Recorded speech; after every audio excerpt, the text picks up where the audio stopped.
Hello वर्गो, ये होगी आपकी वीकली लव रीडिंग जो कि होने वाली है 7 से लेकर के 13 अप्रैल 2025 में। आपकी लव लाइफ कैसे रहने वाली है उसके बारे में। Sun moon rising and Venus की पोजीशन अगर आपकी वर्गो यानी कि कन्या राशि में है तो ये रीडिंग आपके लिए है। ये रीडिंग वाइस वर्सा हो सकती है, इंटरचेंजेबल भी हो सकती है, तो जैसे रेजोनेट करती है प्लीज़ वैसे लें। एंड क्रॉस वॉचर भी इस रीडिंग को देख सकते हैं। अगर ये रीडिंग रेजोनेट करती है तो प्लीज़ लाइक करें, शेयर करें, सब्सक्राइब करें मेरे चैनल को कृष्णा टैरो, और मेरे दूसरे चैनल को भी सब्सक्राइब कर लीजिए। इसका नाम है किंग ऑफ कप्स टैरो। इसका लिंक मैंने डिस्क्रिप्शन बॉक्स में नीचे दिया हुआ है। अगर आप बुक करना चाहते हैं प्राइवेट पेड रीडिंग मेरे साथ तो आप मुझे ईमेल कर सकते हैं। Email ID is given in the description box, या फिर आप मेरी वेबसाइट पर चले जाइए, वहाँ से भी आप मेरे साथ बुक कर सकते हैं रीडिंग को। Okay, so let's see.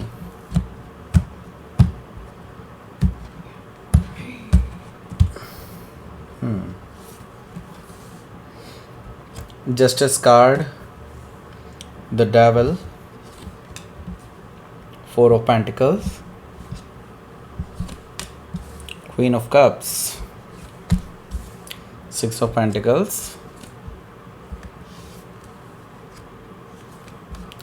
Page of Sword, Six of Sword, bottom of the deck is Knight of Cups. So, सबसे पहले साइन बता देता हूँ कौन कौन से हैं यहाँ पर। Taurus, Virgo, Capricorn, Gemini, Libra, Aquarius, Cancer, Scorpio, Pisces. Specific sign में लिब्रा है, कैप्रिकॉन है, जेमिनी है, कैंसर है, स्कॉर्पियो है, वर्गो है। Okay, so let's start your reading. यहाँ पर बॉटम ऑफ द डेक है हमारे पास knight of cups.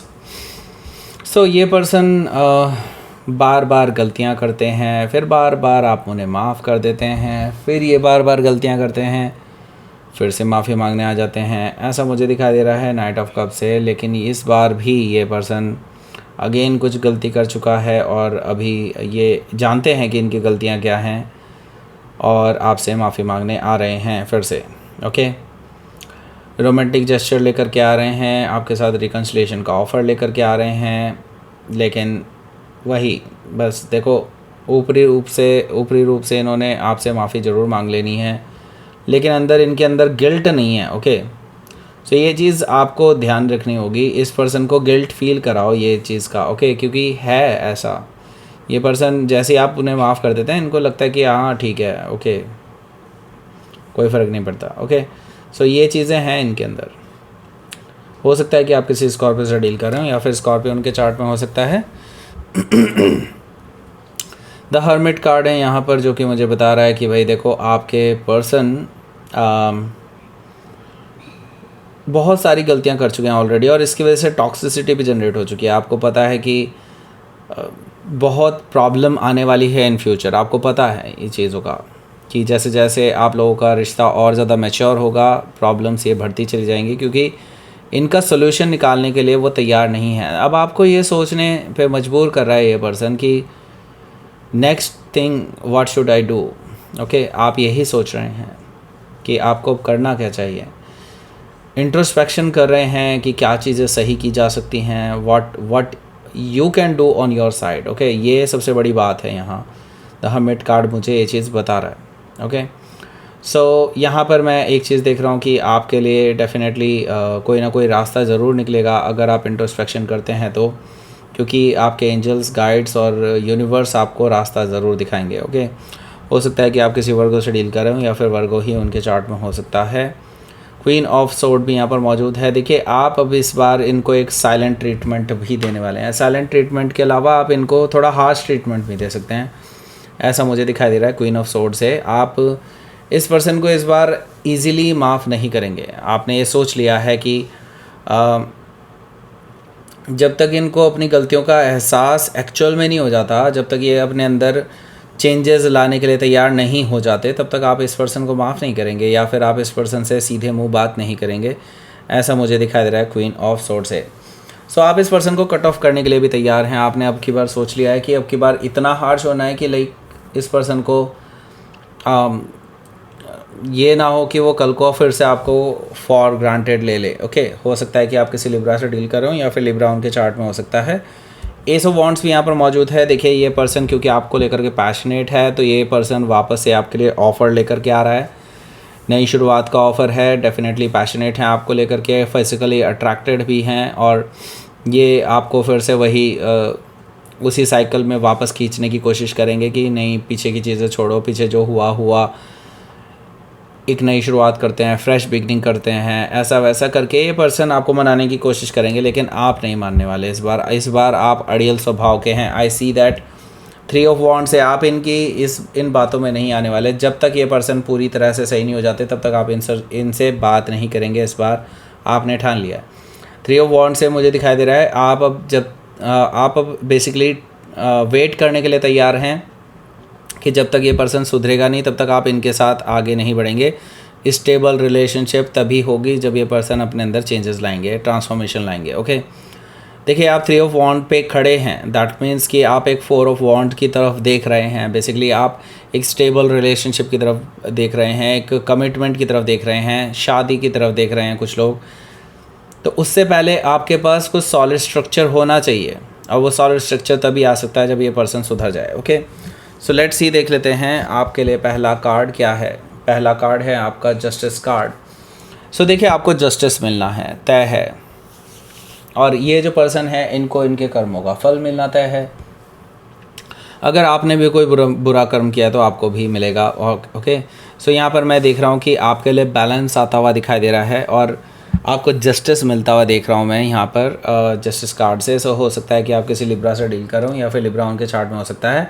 So reconciliation के काफ़ी अच्छे चांसेस बन रहे हैं, लेकिन इससे पहले मैं ये देख रहा हूँ यहाँ पर द डेविल कार्ड भी यहाँ पर मौजूद है, जो कि मुझे बता रहा है कि there is a lot of toxicity in this relationship. Okay, बहुत टॉक्सिसिटी है, और आप दोनों के बीच में जब भी आप लोग डिस्कशन करते हैं उनकी गलतियों के ऊपर या फिर आपकी कुछ भी इश्यूज़ के ऊपर, तब आपकी फाइनली लड़ाई ही हो जाती है बिकॉज ऑफ दिस पर्सन, क्योंकि ये उस टाइम पे एक्सेप्ट करने के लिए तैयार नहीं होते और कोई ना कोई कहानियाँ बनाना शुरू कर देते हैं कि नहीं ये ऐसा था वैसा था, फिर झूठ का सहारा लेते हैं। तो these are just devil energies. Okay, और आप इसी चीज़ को सही करना चाहते हैं इस पर्सन के अंदर, क्योंकि ये ना हमेशा टालने की कोशिश करते हैं चीज़ों को, जो कि आपको बिल्कुल भी पसंद नहीं है। आप रिजॉल्व करने में यकीन करते हैं। ओके, सो यहाँ पर द डेविल कार्ड से मुझे दिखाई दे रहा है कि आपके जो पर्सन हैं उनको आप रियलाइज़ कराएंगे कि उनकी मिस्टेक्स क्या हैं, क्या वो उनको चेंज करना चाहिए, और अपनी आदतें कैसे उनको सुधारनी चाहिए। मे भी हो सकता है उनको कोई एडिक्शन भी हो, ऐसा भी पॉसिबिलिटी है,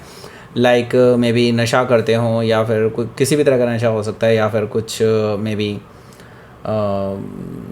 अच्छी चीज़ें ना देखते हों, ऐसा पॉसिबिलिटी है। ओके, सो हो सकता है कि आप किसी कैप्रिकॉर्न से डील करें, या फिर कैप्रिकॉर्न उनके चार्ट में हो सकता है। तो यहाँ पर 4 ऑफ पेंटिकल्स भी मौजूद है, जो कि मुझे बता रहा है कि आपके पर्सन और आपके बीच में फिर से मनमुटाव होने वाला है इस हफ्ते। आई सी दैट कि वो शुरुआत में वो नाराज़ रहेंगे और आपसे सीधे मुंह बात नहीं करेंगे, क्योंकि आप ऐसी चीज़ें पॉइंट आउट करने वाले हैं जो उन्होंने जिसको वो डिफेंड कर रहे हैं बेसिकली, और डिफेंड भी वो गलत ही कर रहे हैं। ऑब्वियसली आपको पता है ये चीज़ कि वो गलत चीज़ को डिफेंड कर रहे हैं। तो यहाँ पर मैं देख रहा हूँ कि आप इनको खरी खोटी सुना देंगे और इनको अच्छा नहीं लगेगा। 4 ऑफ पेंटिकल से मुझे ये चीज़ दिखाई दे रही है। क्वीन ऑफ कप्स भी यहाँ पर मौजूद है। देखिए, नाराज़ आपको होना चाहिए, और ये नाराज़ होकर के बैठे हैं, और मैं यहाँ पर देख रहा हूँ कि आज आपने भी डिसाइड कर लिया कि आप भी नाराज़ हो जाएंगे इस पर्सन से, और आप इमोशनल लेवल पे बात ही नहीं करेंगे इस पर्सन से। देखिए अब इसका परिणाम क्या हो सकता है, क्योंकि यहाँ पर क्वीन ऑफ कप से मैं ये देख रहा हूँ कि आप अगर अपने अडिग निर्णय के साथ बैठे रहेंगे इस पर्सन को रियलाइज़ कराने के लिए, तो आपको इसका अच्छा परिणाम ज़रूर देखने को मिलेगा। ओके, क्वीन ऑफ कप से आप इस पर्सन को जता दें कि हाँ इन्होंने गलतियाँ क्या की हैं, और उसके बाद खुद नाराज़ होकर बैठ जाइए। वैसे मैं ऐसी चीज़ें नहीं बोलता हूँ किसी के लिए, लेकिन हाँ यहाँ पर मैं देख रहा हूँ कि आपको ये करना बहुत ज़रूरी है, क्योंकि ये पर्सन थोड़े से अड़ियल हैं। मतलब अड़ियल इन द सेंस कि उनको लगता है कि अगर मेरी गलती भी हो तो भी मैं माफ़ी नहीं मांगूंगा। ओके, इस तरह की चीज़ें इनके अंदर। हो सकता है कि आप किसी कैंसर से डील कर रहे हो, या फिर कैंसर उनके चार्ट में हो सकता है। यहाँ पर देखिए 6 ऑफ पेंटिकल्स है। 6 ऑफ पेंटिकल्स से मैं ये देख रहा हूँ इस पर्सन को फिर रियलाइज़ होगा, जब पूरे दिन आपसे बात नहीं होगी ना, पूरे 2-3 दिन आपसे बात नहीं होगी, तो फिर इस पर्सन को रियलाइज़ होगा कि नहीं भाई मेरी गलती है और मुझे ही सुधारनी होगी। तो ये आपके पास आएंगे इक्वल गिव एंड टेक के लिए, एंड अब आपको ये तवज्जो देंगे जैसा कि आपको फॉर ग्रांटेड लेते थे, वो अब ये चीज़ें नहीं रहेंगी। थोड़ा थोड़ा करके ये पर्सन अपने अंदर सुधार लाने की कोशिश करेंगे 6 ऑफ पेंटिकल से। तो हो सकता है कि आप किसी वर्गों से ये डील कर रहे हो, या फिर वर्गों ही उनके चार्ट में हो सकता है। यहाँ पर हमारे पास है पेज ऑफ सोर्ड। तो ये पर्सन क्योंकि आपकी अभी भी बात नहीं होगी इस पर्सन से, वो जो शुरुआत में आपकी थोड़ी बहुत पॉइंटिंग आउट वाली चीज़ें थी उस टाइम पे बात होगी और उसके बाद नहीं होगी। सो ये पर्सन आपके जासूसी करते रहेंगे कि आप कब अवेलेबल होंगे, कब क्या कब आप कहीं बाहर दिखाई देते हैं, ये सारी चीज़ों की ये जासूसी कर रहे हैं बेसिकली। उनको बेसिकली कोई एक ऐसा टाइम चाहिए, ऐसा प्लेस चाहिए जहाँ पे आप लोग एक दूसरे से बात कर सकें। सो ये आपकी जासूसी कर रहे हैं, आपको स्टॉक कर रहे हैं क्योंकि इनको आपसे बात करनी है। ओके, सो मैं ये देख रहा हूँ वीकेंड पे आपकी बात होने वाली है। हो सकता है कि आप किसी जेमिनी से डील कर रहे हो या फिर जेमिनी उनके चार्ट में हो सकता है। यहाँ पर वीकेंड पे आपकी बात हो रही है। 6 ऑफ सोर्ड से आप लोग एक पीसफुल रेजोल्यूशन की तरफ आगे बढ़ते हुए नज़र आ रहे हैं मुझे यहाँ पर, एंड कामर वाटर की तरफ जा रहे हैं। दैट मीन्स कि आप दोनों के बीच में अब कोई लड़ाई झगड़ा नहीं होगा पीछे की चीज़ों को लेकर के, और एक पीसफुल रेजोल्यूशन की तरफ आप आगे बढ़ रहे हैं। ओके, 6 ऑफ सोर्ड से मैं ये देख रहा हूँ कि आप फेस टू फेस बात कर रहे हैं, एक दूसरे से रिजॉल्व कर रहे हैं इशूज़ को। ओके, सो लेट्स सी आपके लिए देख लेते हैं आउटकम क्या रहेगा। द मून काफ़ी इमोशनल हो जाएगा ये हफ्ता आपके लिए, क्योंकि ये पर्सन भी इमोशनल हो जाएंगे। ओके, काफ़ी ज़्यादा इमोशनल वीक है आपके लिए, और इमोशंस काफ़ी ट्रांसफ़र होंगे एक दूसरे के पास, मतलब काफ़ी चीज़ें बोली जाएंगी एक दूसरे को, जो चीज़ आपके लिए भी थोड़ा सा टचिंग होगी और उनके लिए भी। ओके, लेकिन इससे देखिए डेफिनेटली इससे एक अच्छी नई शुरुआत मुझे दिखाई दे रही है, यानी कि सॉलिड फ्रेश बिगनिंग है आप दोनों के बीच में। न्यू बिगनिंग नहीं कहूँगा, फ्रेश बिगनिंग है एक तरह से देखा जाए तो। आप दोनों के बीच में एक सॉलिड फाउंडेशन रखी जा रही है रिलेशनशिप की, आगे जा कर के ये रिलेशनशिप पनपेगा भी और ग्रो भी करेगा। ओके, हो सकता है कि आप किसी वर्गो से डील कर रहे हो या फिर कोई कैंसर या पाइसिस भी हो सकते हैं। तो लेट्स सी यूनिवर्स की तरफ से मैसेज देखते हैं। प्रोटेक्शन, आप पूरी तरह से प्रोटेक्टेड हैं, डोंट वरी। यहाँ पर एंजल्स एंड गाइड्स आपके पूरी तरह से प्रोटेक्ट कर रहे हैं आपको। बस आपको अपने विजडम का पूरा सहारा लेना है कोई भी डिसीजन लेने के लिए। ओके, सो दैट्स इट, ये थी आपकी रीडिंग। वर्गो प्लीज़ लाइक करें, शेयर करें, सब्सक्राइब करें मेरे चैनल को Krishna tarot, and thank you for watching.